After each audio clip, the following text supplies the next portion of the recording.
Mark for pointing me in the direction of Susan and being invited here to talk, because I love these kind of stories. I love meeting the people again and again and again that are in this industry to see that we are making headway. It's small, but we are making a headway. I'm going to go again quickly through. I'm like all the other pioneers. We've got too many slides. So this basically what I'm going to follow is I'm going to talk mostly about the St. Matthew's Church that we renovated, but I wanted to touch base on just some of the process that we have developed over the years that became our guidelines. So this is MEC project in Winnipeg. This is 20 years ago.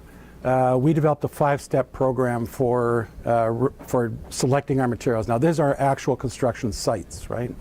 So identify the materials for reuse, and their best potential is reuse directly on site. So if I can take a 2x10 and use it as a 2x10, that's my best reuse. They got the best economics all the way around. Second step is identify materials that we don't require that are still in their full size and find another use for it. So if I can trade it to somebody, if I can sell it to somebody, all that money or that trade goes back to the budget for the construction. Now I work on fixed construction budgets that I do not exceed. Materials that we have that we can use, so if I have a 2x12 on site and I can make it into 2x6s, again, that's a benefit to us. So that's sort of our third step. Our fourth step is, can we use it for something else? Can I mulch the wood and make it into pathways or landscaping material, whatever? And then the last step is just take it to landfill. So we're always trying to avoid the last step. But we haven't refined these, and I know I was asked, I think by Brad, about if we've sort of changed this at all, but not really. I mean, we just keep doing this. So this is Mount Equipment Co-op. It was 20 years ago it was built, so we basically, this was our resource. There's our materials that we were given to build the building, and we took it all down. Part of our construction here was also using a lot of labor. So this building was completed in 2002. It is LEED Gold. It was certified through the U.S. Green Building Council because the Canadian Green Building Council didn't exist at that time. It set a world record for being built out of recycled materials. 98% was deconstructed on-site, reconstructed on-site. So the building was built around the materials that we took out. The actual design, the whole concept of it was all fashioned on the materials. So this is the other side of our policy. So when we're asked by a client to build a building out of recycled material, but we don't have the resource on site. So this is a folk festival in Winnipeg. This is our next set of steps, is that can we replace a new item with similar from a reclaimed market? So if I have an engineer says I need a 20-inch wide flange beam, can I get that recycled before I buy new? So if I can actually find one, I'll use that first, and then new would be my second choice. Can I replace it with an equal value material? So if they've spec'd or want to spec a wide flange beam, but I've got a large timber beam that I can get at a third the cost or 10% of the cost, can we switch those up? And in most cases we can, and we can flip those around. New materials, we pick any new materials. We want new materials that are made from recycled products or that are easy to recycle. All our connections are made for disassembly. So this building literally was built in a provincial park.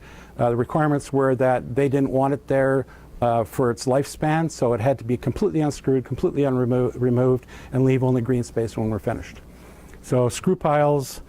We found some old steel buildings, engineered buildings. There's plenty of those kicking around. We rejigged them, so we stood them on end rather than keep them the way they were. I found a whole bunch of glue-lam beams, telephone posts, trusses, C-cans. These are all things that are available almost anywhere. So the La Cuisine building is a 6,000 square foot building built for $400,000. And it's a kitchen building. Again, this building is total recycled material or recyclable material. The sheeting is culled sheets. The flooring is recycled rubber pop bottles. The deck is all old oak trees and telephone poles cut down and milled. The village, which is the second, so this is 3 projects. So the village was the second project, which was all for all the vendors. It's all trusses from an old Safeway store they were taking down, telephone poles. There are site offices, sea cans, and so it's easy to do these things, you know. This was a historic preservation of the MacDonald House. So the MacDonald House, this is the Hugh John MacDonald House. This is the son of John A. MacDonald. Hugh John was the 8th Prime Minister or the 8th Premier of Manitoba. So it's a National Historical Site.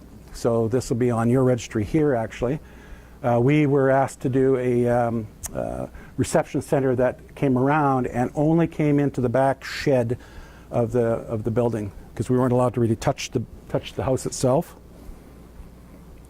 So we had the apartment block next door. We needed it in the space. We actually had a person that was donating money to the museum actually buy it for us. Because it happened to be made of a very similar brick that the house is made out of, we completely deconstructed it. We used people of disadvantage here to take it down, saved all the brick, we saved all the material out of it. Anything we couldn't use, we gave to the neighborhood. At the same time, the convention center had Tyndallstone cladding on it, and the cladding was made with galvanized clips, and they were deteriorating, so the skin had failed. So the city pelletized it all, took it out to a yard and dumped it, saying they were going to reuse it. So we managed to talk them into giving it to us, so we got the material for free. It was in 33 by 66 foot panels. So we panelized it to construction panels that we could use, and then we used it for the decor around the building.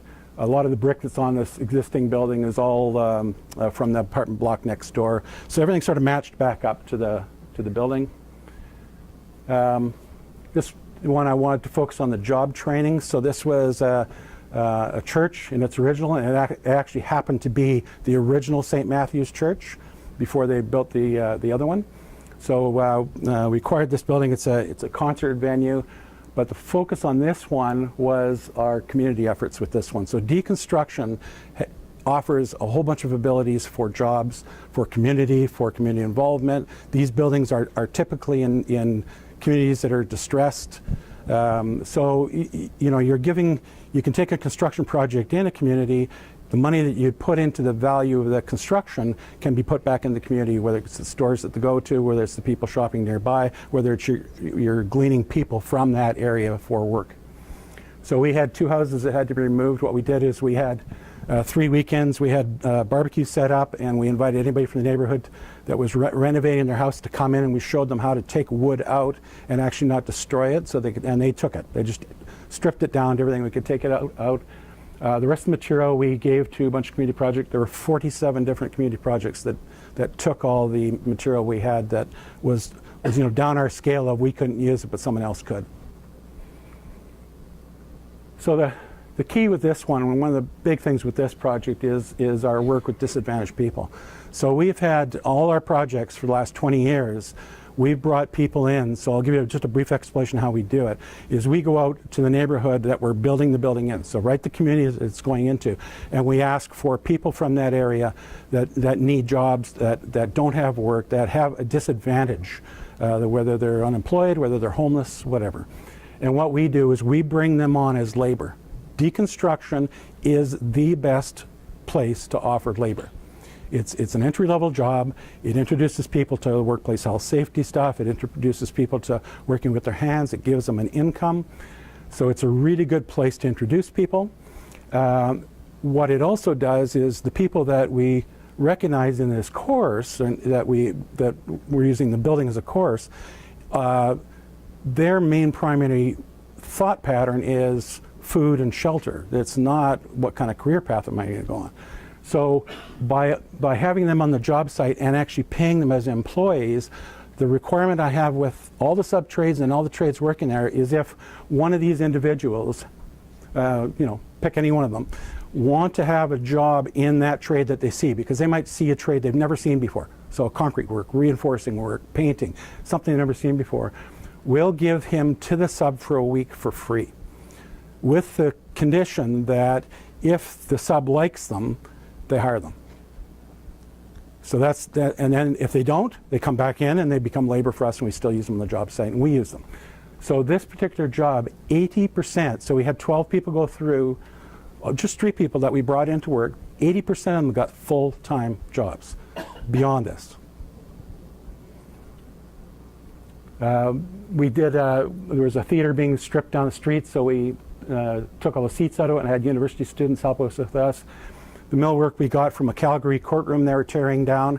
I'd heard about this, and I sent 2 guys from Winnipeg, and they hired guys from the local shelter to help them take it apart, and then we'll load them up and bring them here. So again, we gave jobs even to a place that we weren't even at. So that's the theater now. It is LEED Silver. Deconstruction is for an educational tool. So this was a temporary building in Swan River, Manitoba. It was a hospital that was built, 24,000 square foot building. It's made out of structural insulated panel systems. So the building just was screwed together as a prefab, and it's 5 years old, and they wanted to make it into a parking lot, and they gave us 8 weeks. They just gave it to us and said, do whatever you want with it. So we looked at this as an education opportunity. So this is what we found when we went in. All this stuff was left inside. Anything screwed to the wall was free. We kept it. So we took this building apart in 8 weeks with 10 students. There's my guys.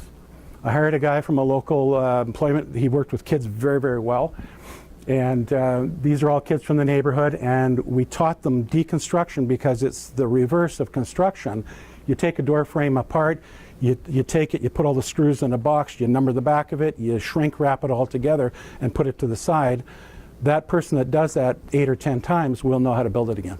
They can do the reverse quite easily. In fact, we did that with one of the students here, where we stopped them and said, put it back up. So this was nothing but labor and a backhoe, and we took this whole building down, and then the material from this went to 3 separate community projects. So not only did we not waste a building, we also got a lot of jobs off it. Deconstruction is a tool of education, so I donate a lot of wood from my projects to the university for their programs. So this was one of the studio programs I taught at.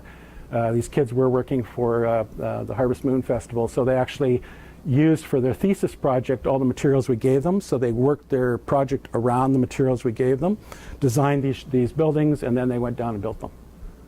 So again, this doesn't take a lot of effort to do.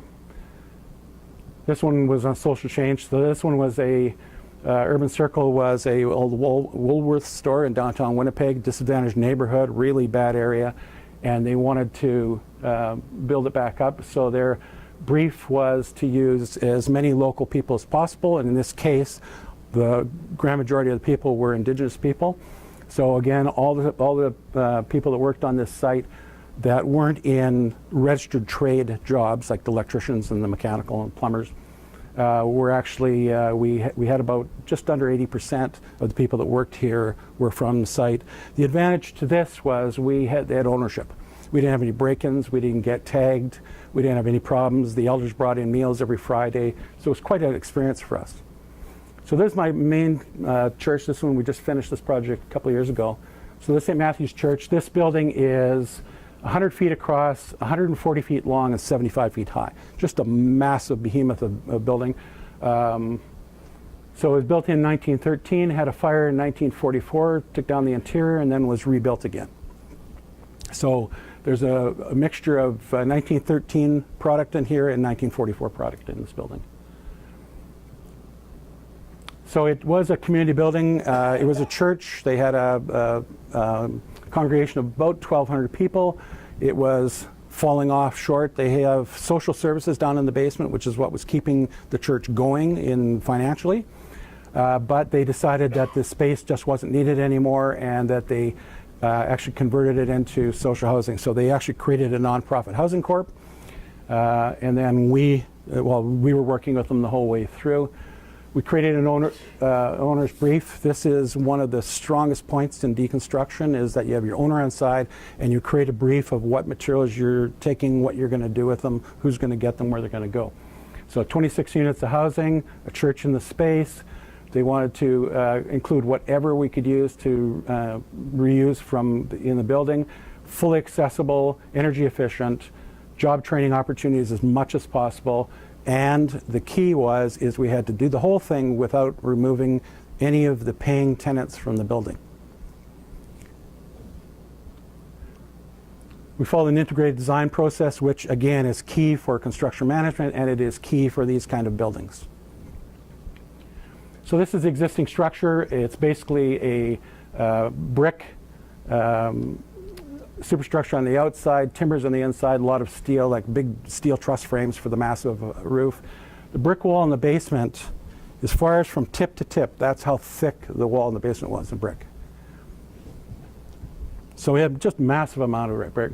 Our biggest problem here was we had to unweight the building. It was too heavy for the foundation, and we needed to put another foundation in it, so we had to actually unweight as much of the brick we could take out of the building. So the lower level was basically deconstruct the whole space, put in our foundation, put in our mechanical systems upstairs, sprinkler systems, all that stuff, and then put it back together again. So we literally mapped out the whole basement, took the whole thing apart, put all our stuff back together inside it. So we had to drop this new steel is either supporting steel structure that needed to have support because there's new walls going up, or penetrate right through the floor. We had to locate all our drains in the ceiling of the lower level. We had to bring all that up. So then we refinished it back to almost exactly what it looked like. So when the people came back, other than a couple of posts, it looked the same. I'll go through this quickly. So it's going to be 26 units of housing, 20,000 square feet of public space. So this is what I basically walked into with the church. We stripped all this out. This is our plan for the suites. So we're building 4 floors of apartments inside the church space. So this is construction drawings going up. So you can see the columns penetrating, and we basically use that space as our storage space. Anything like these existing steel we used in it. So we had 1913 steel, 1944 steel, and new steel. And we designed around those. So you can see and hear this thing that looks like a big piece of the Titanic is actually a big column that we still used, and it became component out. Those big arches were built into the suites. So as the church went back up, we just used all the material that we had there, and then we built new in. So we went with a light frame, a steel frame and wood construction. That gave me the opportunity of using trades, different kinds of trades on the job. If I went specific trades, then I can't employ as many people. So we had an employment program where we brought up people from we had a soup kitchen down in the basement. That's where we got our people from to work on the site, and the advantage for them was they got free lunch. So these are construction photos of the buildings going up inside. So we put cellulose spray foam insulation on 4 inches of it on the inside of the building to insulate it. Lots of discussion about changing the structure by doing that, by changing your dew point, but this is what we decided to do. Front stairs were removed and lowered to allow for accessible entry. In doing that, we also took the slabs from that and built a children's park across the street. One of the groups that came to us when they knew we were doing the local employment was we had they were starting a youth group we called Youth Builders, and they were looking for a couple of jobs to get their heads up on starting in the neighborhood. So we hired them. We showed them how to take out these big stained glass church windows. They did all the inserts, and I put all the windows in for us. So they did all these infills as a teaching program for an employment strategy that they started a business on that still is working in the community. So these are the finished apartments. Amazing ceilings in them. We also had the opportunity, the James Richardson Airport was being torn down in Winnipeg, and I went over there and knocked on the door and asked them, I knew they had this play structure, and I said it would be the perfect thing for our common area in the center if we could have it. So that play structure is worth, what, $80,000, $100,000? They gave it to us for free, just said get it out of there. And while we were there, they said take whatever else you want. So we took this out, including all the rubber mats, we took the recycling bins, all the bench seating, all the stainless steel I didn't get my hands on, I took because I knew they could sell it. So they just gave it to us, so we just took it. And then it was refurbished and put into the common area space in the center of the church. So these are just shots of what it looks like. So there's a common area in the center for all the housing people. There's a common area on the 3rd floor and another one on the 3rd floor for meeting space. But a glorious reuse of space. So just some shots before and after. You can sort of see we didn't change the outside a lot. We punched some window holes in, but not a lot of that. So the positioning of the building in the neighborhood was still identifiable. It still was the place that I had people come up and say I used to go to school there. I used to go to the Boys and Girls Club there. Yeah. And we had to purchase this building and take it down because of the fire code restrictions for opening windows, because we wanted open air windows in all the building. So we actually negotiated and took this out and then put a children's park in. And in doing so, allowed us to put some mechanical equipment back there too, a couple parking spots, and so we sort of gained by it, so the way around. The church itself, they needed a space within. We took all that oak we had. It was either sold, traded, or reused in here. So just to give you an idea of the kind of creative things you can do with it. So here's a church pew. Here's the front of the altars, the old altars. And you can see we took and cut this church pew down and put them as separators in here and put the old altar fronts here. We took all the seats, which were oak, and made all baseboards. We took the backs and made all tops. So it's easy to sort of reconfigure these things and use them quite well. So there's a space now. I guess, am I almost out of time? Because I have possible questions for the future. Establish a best use rule of thumb for materials. Okay, design based on the materials, not materials trying to fit design.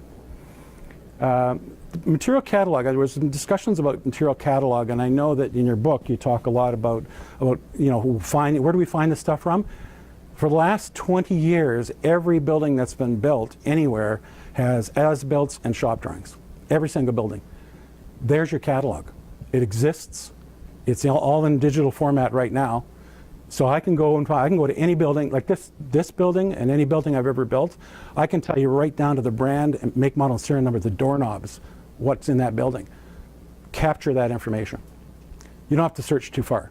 All you got to do is get the as-built and shop drawings, and you have every nut and screw that's in that building.